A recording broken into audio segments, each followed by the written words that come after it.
এইখন আমাৰ অস্থায়ী চিৰিয়াখানা। এয়া বনৰীয়া জন্তু, ঘৰচীয়া জন্তু গোটেইখিনি আছে। গছৰ ডালত এয়া নেউল উঠি আছে, ভাটৌ চৰায়ে ধুনীয়াকৈ কথা পাতি আছে। বগলীয়ে মাছ খাওঁ খাওঁ বুলি ৰখি আছে পানীত। এইখিনি অস্থায়ী চিৰিয়াখানাৰ দ্বাৰা আমি ছাত্ৰ ছাত্ৰীসকলক আজি কিছুমান ঘৰচীয়া আৰু বনৰীয়া জন্তু জ্ঞান দিবলৈ ওলাইছিলোঁ আৰু এইখিনি আমি তেওঁলোকক আজি শিকাইছোঁ। ইয়াৰ দ্বাৰা আমি সিংহ আৰু নিগনিৰ সাধু কথাটো দিছোঁ তেওঁলোকক। এইটো সিংহ হয়নে নহয়? হয়।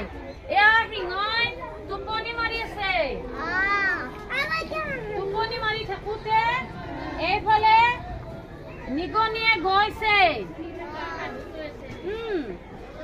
আৰু নিগনিয়ে ওপৰেদি জাপ মাৰিছে। জাপ মাৰি যাওঁতে সিংহ খং উঠি গৈছে, বোলে মোৰ টোপনি কোনে ভাঙিছ, তাক মই আজি কুদাই নেৰো।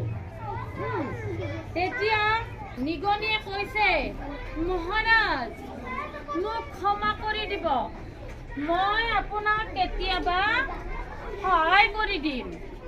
এনেকে কৈছে, মই কেতিয়াবা আপোনাক সহায় কৰিম। এতিয়া সিংহ কৈছে, হয় তই মোক কি সহায় কৰিবি? মই বনৰ ৰজা, মই তোক খাই পেলাম। এতিয়া মোক নামাৰিব, মই আপোনাক কেতিয়াবা সহায় কৰি দিম। তই মোক কি সহায় কৰি দিবি? শুনি থকা ক'ব লাগিব। তই ইমান সৰু প্ৰাণী, তই মোক কি সহায় কৰি দিবি? এতিয়া ই গ'ল, সিংহই বনৰ মাজৰ পৰা গৈ আছে। চিকাৰীয়ে এখন জাল পাতি থৈছে, জালত সিংহটো পৰি গ'ল।